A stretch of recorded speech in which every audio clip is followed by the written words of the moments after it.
I've been deathly afraid of tsunamis since I was maybe second grade.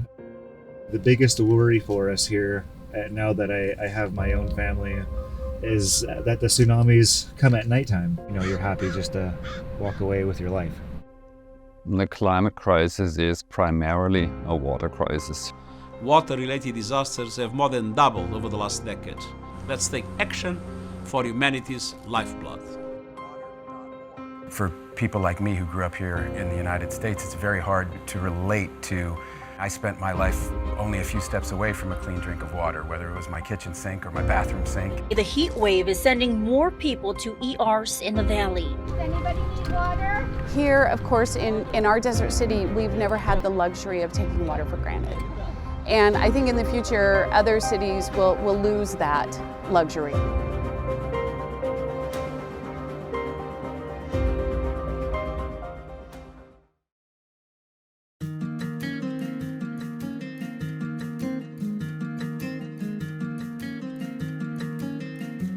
So we house a lot of the canoes in here. Some people keep theirs in their yards.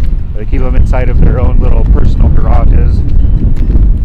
But what we have here is we have two of the elders here. They're both woodworkers. You don't have them cut yet? Oh my goodness. Where do you get good help at? I didn't bring it, I forgot it.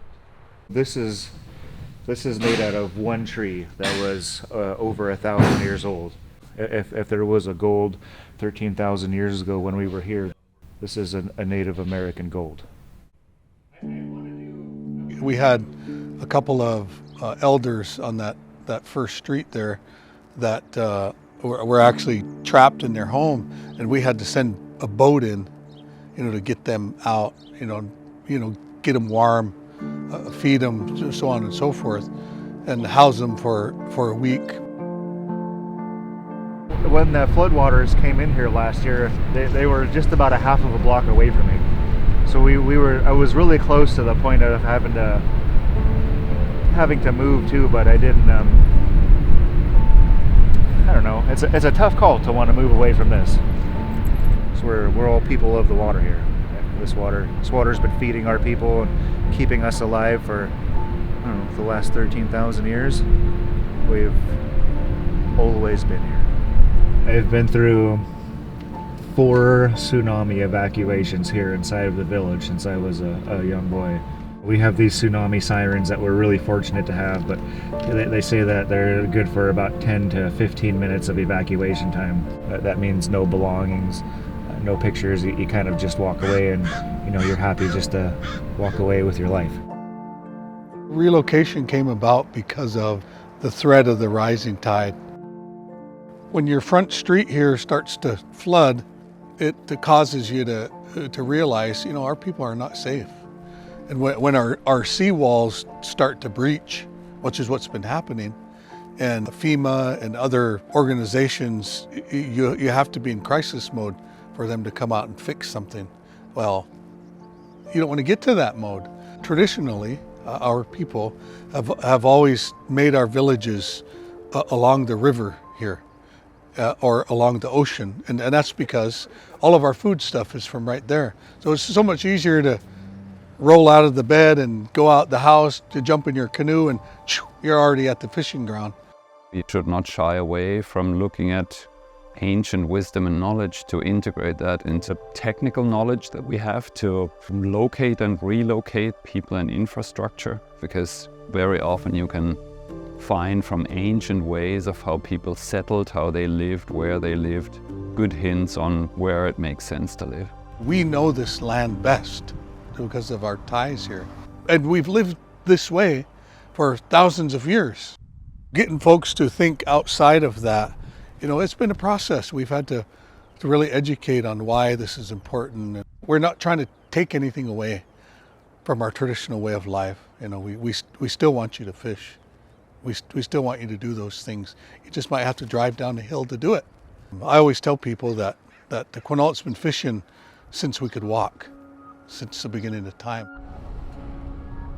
That first time it flooded, this area of my street started filling, and then it just started spreading.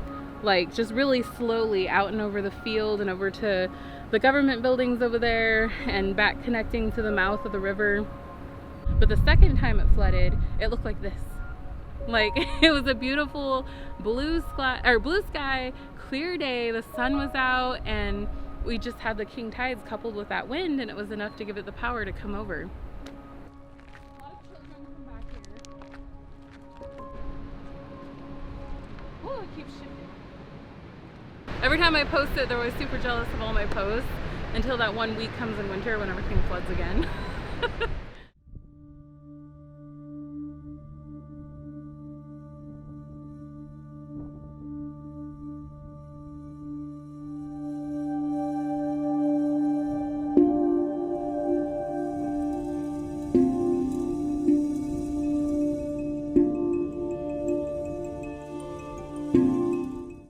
The dollars that we've received so far, we're very thankful, but it's like a quarter of what it's going to cost to move the villages of Queets and Tohola up on the hill. So there's still a lot more resources needed. There's a lot more work yet to be done. We've always governed ourselves. To govern ourselves is critical, for Indian people.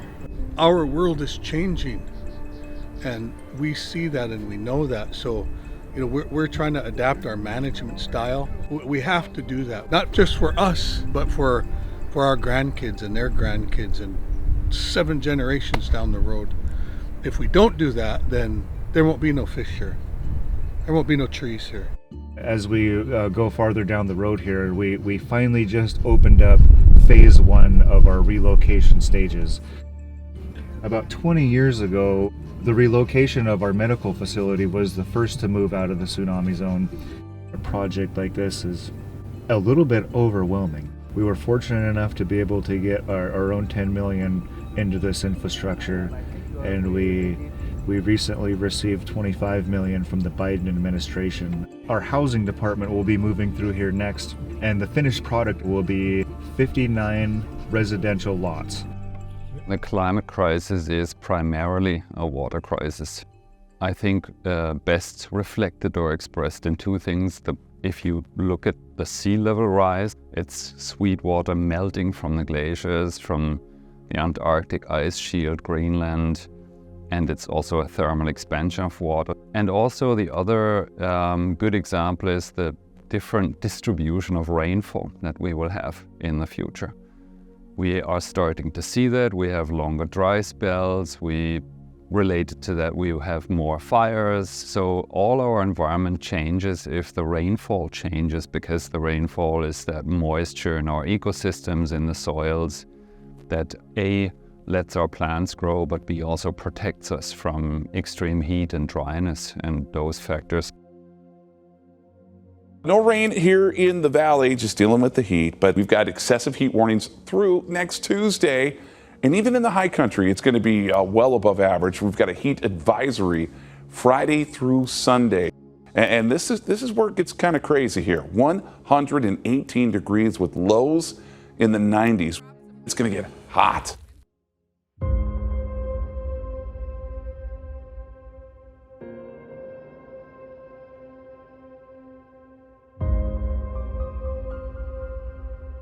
There's definitely a higher sense of urgency. We are unfortunately seeing the number of heat-related deaths go the wrong direction every summer.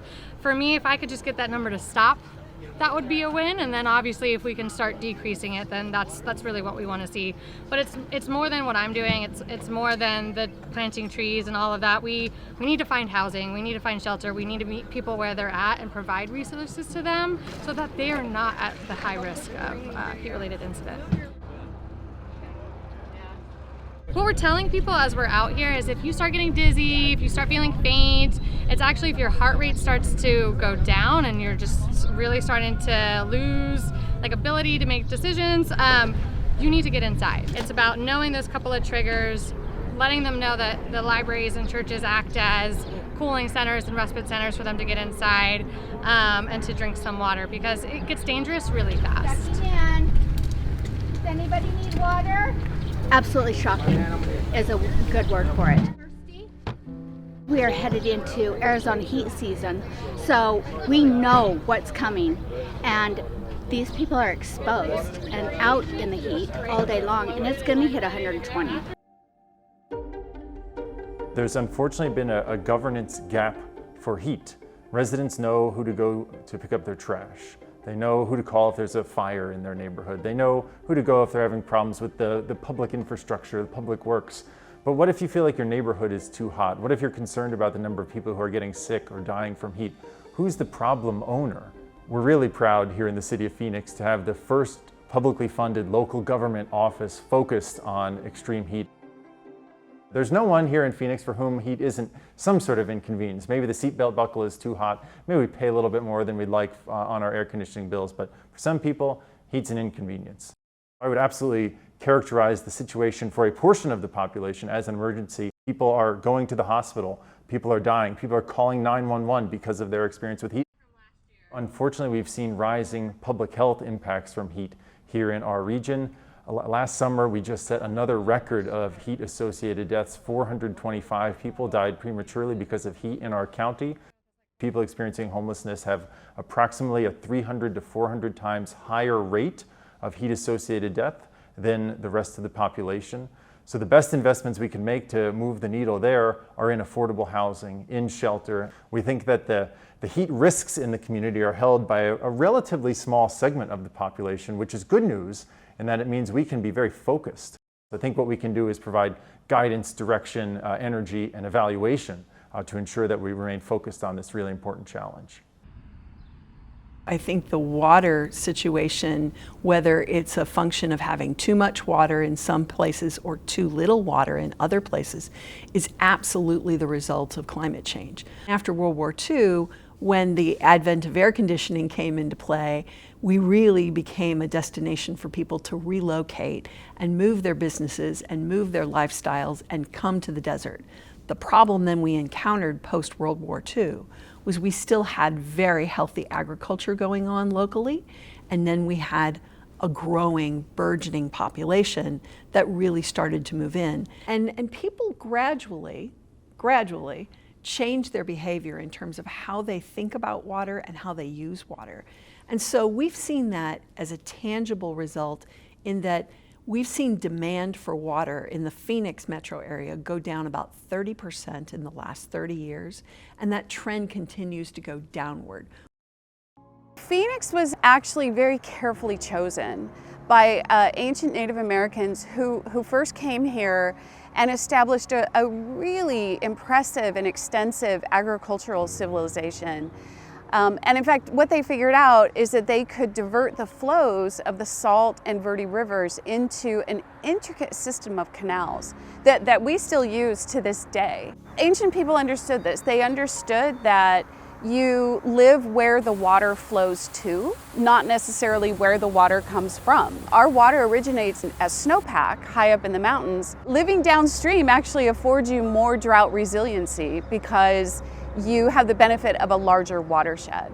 The state of Arizona has been experiencing a very extreme drought over the last approximately 20 years or so. And in fact, we can tell from tree ring analysis that it's likely the worst 20-year drought in about 1,200 years. Scarcity is a challenge, but I think it's a little bit of an easier challenge to overcome than sea level rise, for example. It is much easier to move a relatively small amount of water from where it is now to where it needs to be in the future to meet demands than it is to move entire oceans out of cities. About 60% of the water that's delivered in the city of Phoenix actually comes from the Salt and Verde River system, delivered through canal systems like this one. A little less than 40% of the water delivered in Phoenix comes from the Colorado River, and then a very small amount is groundwater. So Phoenix actually invested about on the order of $500 million so that it could move water supplies from the Salt and Verde River system into parts of Phoenix that today are dependent on the Colorado River. We like our sprawl, right? We are not a particularly dense city. Here there's a lot of land and homes and businesses are very spread out. And what that means is that we have a very large water distribution system, and it's an expensive one. So that is a challenge for us, especially when we look at scarcity and the potential for dead pool or less Colorado River water availability in the future.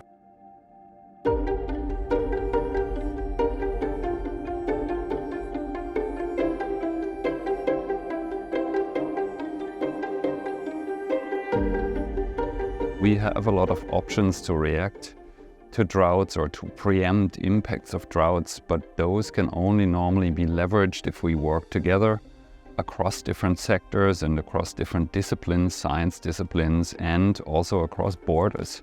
Yes, if a drought is only occurring in one country, it's a country-level problem, but in the end, the droughts that we face are not respecting any borders, and it makes more sense to address these issues in a regional or even a global effort.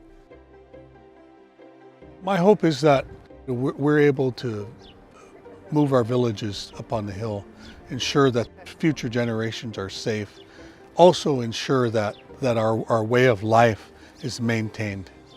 You know, because without that way of life, then what are we? And are we any more Quinault? I know that it's best for my family if I go ahead and move up there. I know it'll make my kids feel better because now it's just a part of their schooling, because their school is in a flood zone too. They have to practice and understand and know about tsunami drills, earthquake drills, all of those things, and that's scary to a little kid. I'm still torn, like it's still a little bit heartbreaking to think about moving out of the lower village, because on these days, like when you forget what winter is like you can open your window and I can hear the eagles in the trees, like I can hear them coming from over there, flying out to the ocean. I'm gonna miss those things.